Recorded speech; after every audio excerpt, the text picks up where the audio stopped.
मिशी सिलाई मशीन का काम किया करती थी। वो लोगों के कपड़े सिलती थी, जिससे उसे रोज़ के 500 रुपये मिल जाते थे। पर सिलाई करते करते उसकी आँखों में काफ़ी दर्द हो जाता था, जिसकी वजह से उसे सुई में धागा घुसाने में बहुत दिक्कत होती थी। फिर एक दिन उसकी बेटी बोलती है, मम्मी, मुझे लगता है आपको अपने आँखों का इलाज करवा लेना चाहिए। आपको तो बहुत मुश्किल होती होगी ना सुई में धागा घुसाने में। मुझे लगता है आपको अपने आँखों का इलाज करवा लेना चाहिए। काम तो हमेशा होते रहेगा, पर अगर आप अपने आँखों में इलाज नहीं करवाओगे तो आपके आँख ख़राब भी हो सकते हैं। मेरी बात मानो और अपने आँखों का इलाज करवा लो।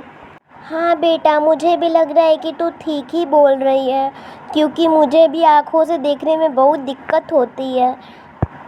सुन, जो हमारी पुरानी पड़ोसन रहती थी ना दूर एक गांव में, वहाँ पे जाकर ना वो कौवा रानी से पूछना ना कि क्या कोई चिकित्सक है जो कि मेरे आँखों का इलाज कर सके, और एक मटका पानी भी ले आना अपने साथ। उसके बाद गुड़िया उड़ते उड़ते अपने दूर गांव के पास एक पड़ोसन के पास चली जाती है।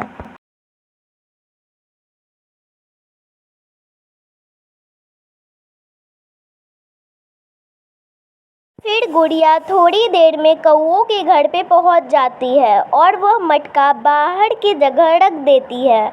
और फिर वह कौवों से बोलती है, कौवे अंकल, मुझसे आपको एक बात बोलनी थी। दरअसल बात यह है कि मेरी मम्मी को उनकी आंखों से कुछ भी नहीं दिखाई दे रहा है, तो मुझे आपसे यह पूछना था कि यहाँ बगल में कोई शहर है जहाँ पे मेरी मम्मी को कोई चिकित्सक मिले ताकि वो अपने आंखों को ठीक कर सके।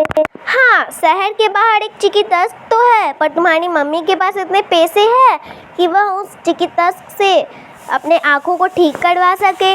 और वैसे तुम्हारी मम्मी को कुछ भी नहीं दिखाई देता है। हाँ, मेरी मम्मी ने कुछ पैसे जमा किए थे ताकि वो अपने आँखों को ठीक करवा सके, और उन्हें सिर्फ परछाई दिखती है और वो आवाज़ सुनकर सिर्फ पहचान सकती हैं। उन्हें अभी कुछ भी नहीं दिखता है। ठीक है, अब मैं चलती हूँ, मुझे मटके से पानी भी भरना है। मम्मी ने बोला है कि बहुत सारा काम है, जल्दी घर आना।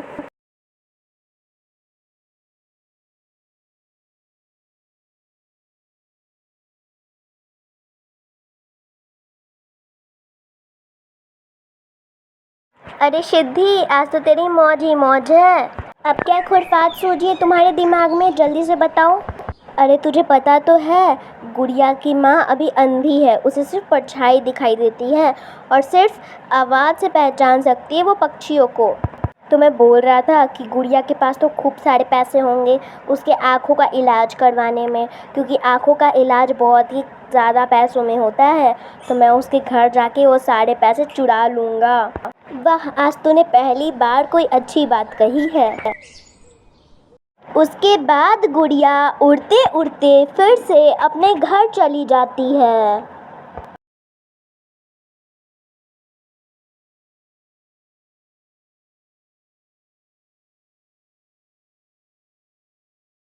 वहीं दूसरी तरफ गुड़िया की मम्मी के घर पर कोई आया था और वह था कौवा।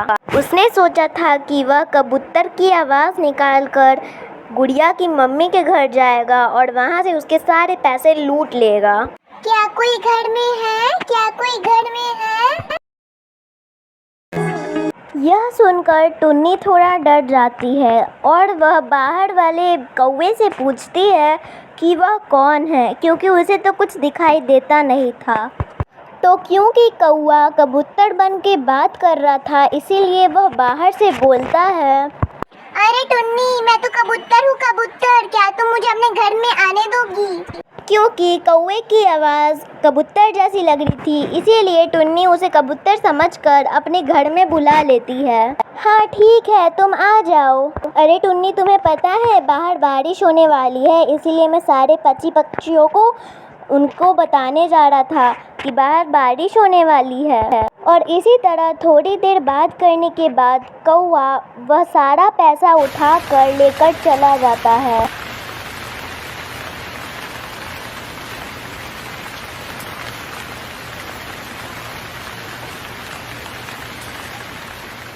जब गुड़िया अपने घर आती है तब वो अपनी मम्मी को बोलती है, मम्मी मैं कौवे अंकल के घर गई थी। उन्होंने मुझे बोला कि शहर के बाहर एक चिकित्सक है पर वो बहुत महंगे हैं। तो मैंने उन्हें बोला कि हाँ मेरी मम्मी ने कुछ पैसे जमा करके रखे हैं तो वो उस चिकित्सक से इलाज करवा लेगी। ठीक है बेटा, तू इधर कहीं देख, एक पैसे की थैली रखी होगी। पर मम्मी यहाँ पे तो कोई बैग की थैली नहीं है। बेटा ध्यान से देख, मैंने यहीं पे कोई बैग की थैली रखी थी। माँ मैंने ध्यान से देखा, यहाँ पे कोई भी बैग की थैली नहीं है। शायद आपने कहीं और रखी होगी।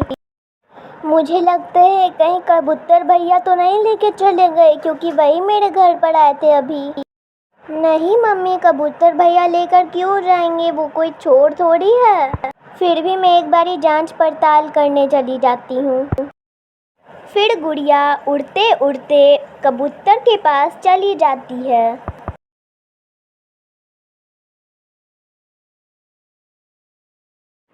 कबूतर अंकल, मुझे आपसे एक बात पूछनी थी। क्या हुआ बेटा, कुछ बात है क्या?